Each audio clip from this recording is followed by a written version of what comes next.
And that's why what you all do makes a difference.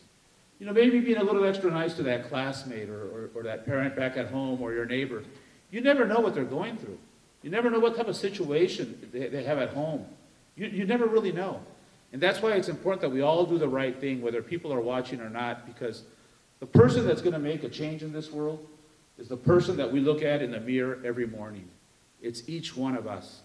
And like I said, 2 people are dying every day, crossing the desert to have the opportunity that you have right now. Coming to a great high school like this, your parents have sacrificed. You're putting in hours at work, you're going to work 1 day a week. That's a tremendous opportunity. You don't know how lucky you are. You don't know how many people are out there wishing that they were sitting in these chairs. So let's not forget about those 10,000 people that have died crossing the border. We put these crosses out there, whether it's at the cemetery in Imperial Valley with 700 unidentified people, or when we cross the country on our national caravans that we do every year.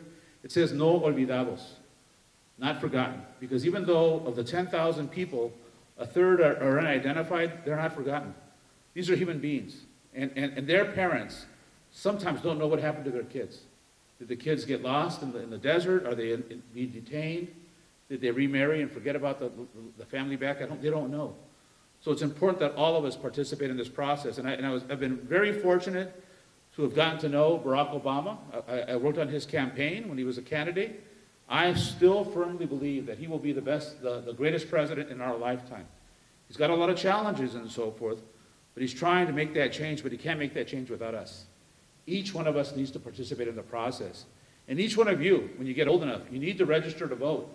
And get involved in the party that you believe in, the ideals that you believe in. There's no one correct party or vote for somebody just because they're the same color of skin or because it's a gender issue, a woman with a woman, a man, vote for a man. Find out what is going on, issues that are important to you, and get involved in the process, because that's what makes this the best democracy, the best system in the world. The fact that we're living here in this country today. It's been a tremendous sacrifice for your parents. Not all of you came here by choice. I know some people were brought here by force, but we're living here now. And what makes this a great country is this diversity, the diversity that we see in this room today. So with that, I'll close and hopefully take some questions. Muchas gracias. Thank you very much.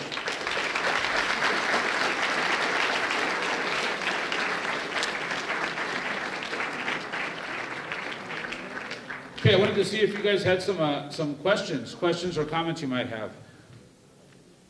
I got when somebody asked me this when we were standing outside, so I want to address it. People were asking how they could get involved. How can I get involved in Border Angels? Well, we are looking at having some people from your school join us, maybe during spring break or in the summer, or maybe when you go down to San Diego and participate in some of these activities. We're even looking at doing a group from this school to join us and go down there and either put water in the desert or visit the day laborers or participate in these vigils that we do. We do vigils to remind people of what's happening in this country today. So there are ways to get involved. And another way that you can get involved, besides coming down to San Diego and joining Border Angels or maybe starting a Border Angels chapter right here, is having been in Major League Baseball, next year's All-Star game, they want to have it in Arizona. The Major League Baseball All-Star Game, like the Super Bowl, is chosen by the presidents of the league. It's not like the World Series. The World Series is the two cities of the teams that are playing in the World Series, right? But the Super Bowl, for example, it has nothing to do with who's in the Super Bowl. They choose it, New Orleans or Los Angeles or wherever the Super Bowl is going to be. The All-Star Game is the same thing. In 1993, Arizona was going to host the Super Bowl.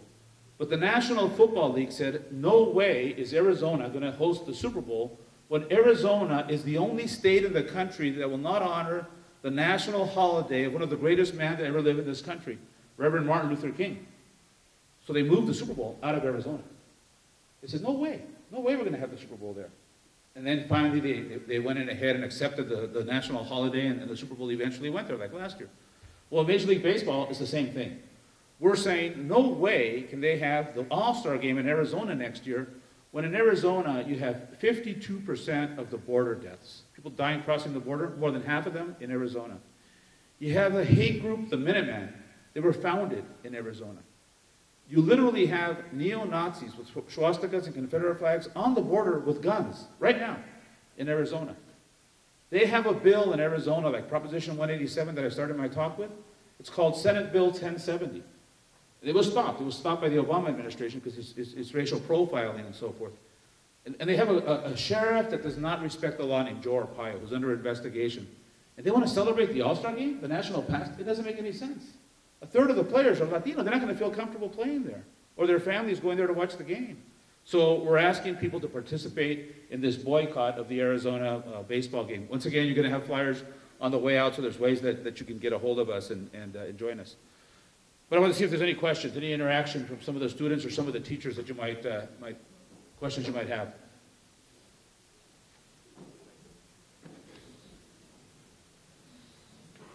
Okay, well, I'll tell you something that you can do. We want you to support us. We want you to join us. So I know that you're limited on your budget, but your teachers hopefully will have a bigger budget than you. We have a campaign to raise money for the work that we're doing. So outside we have a table and we're selling t-shirts. We're asking for a $20 donation. The t-shirts have two different messages on them, which I think are very apropos for this school and my beliefs. And this one says, "I was a stranger and you welcomed me." From Matthew 25:35, which is actually the mission statement of Border Angels. When I was hungry, did you give me to eat? When I was thirsty, did you give me to drink? That's the mission statement of Border Angels. And I just came back from one of the finest colleges in the country to give a speech, Notre Dame. So I know some of you want to go there, like I wanted to go there, but I didn't make it. I made it later, and now I lecture there. And this one says, "Who would Jesus deport?" So we have these t-shirts. We have these t-shirts. And only because, usually we ask for a $20 donation, but I know that you guys are come to this school and so forth. So in your case, 2 for $40. 1 for 20 or 2 for 40. Only here. I wouldn't do this at some of these other schools around here. So, any comments, questions? We only got about 7 or 8 minutes, so I wanted to see if anybody had any comments. Yes.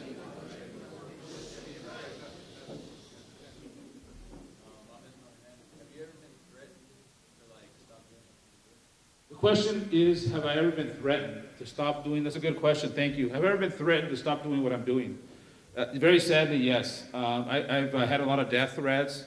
I've had undercover police with me in many, not in a situation like this, but when we do actions, like when we did the national campaign for the marches, and we marched, we kind of helped spark the national marches that took place here in the country. In February of 2006, we had what was called Marcha Migrante. It was a caravan from San Diego all the way to Washington, D.C.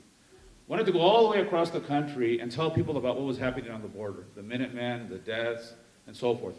And we wanted to let people know that we had to stop Proposition 187, which then was national, and it was called HR 4437, House Resolution 4437. So we went from San Diego, we stopped here in LA, San Francisco, Fresno, Detroit, Dallas, Denver, Tucson, Phoenix, Washington, Chicago. We got to rise up and march. We got to protest. We got to take to the streets. So we came back on February 28th, 10,000-mile caravan of cars. I didn't know if anybody would come with me. 111 cars came. And we stopped in all these cities and said, we need to march. We need to protest. We came back on the 28th. Actually, the Catholic Diocese from Los Angeles called me on March 1st and said, can you come up to Los Angeles? We want to have a press conference. So on March 2nd, we had a big press conference in Placita Olvera. And we announced the big marches of 2006. March 10th, 400,000 people marched in Chicago. March 25th, 800,000 in LA. April 9th, 100,000 in San Diego, etc. During those marches, a lot of times I was in front of those marches. The respective cities had undercover police around me because we had received a lot of death threats.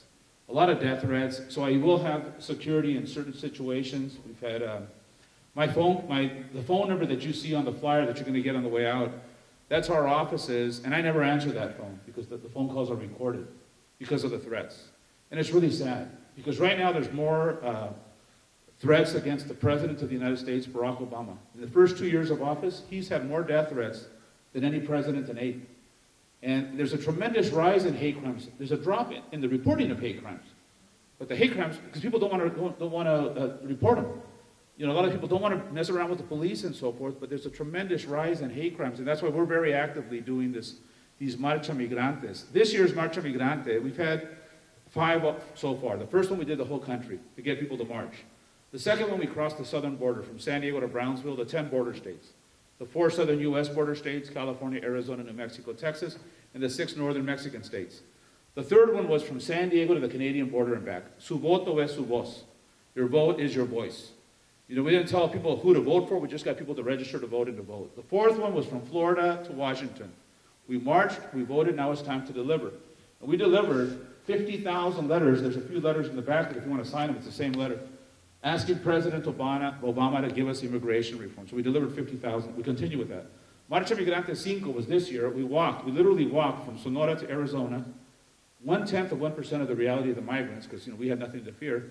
And we crossed the border, and this year's theme was, is it an American dream? Because people come for the American dream, or an American nightmare, like Luis Ramirez that was killed, or Marcelo Lucero, etc. This year's march, which will be February 2nd of 2011, is going to start in Brownsville, and it's going to be a human rights march.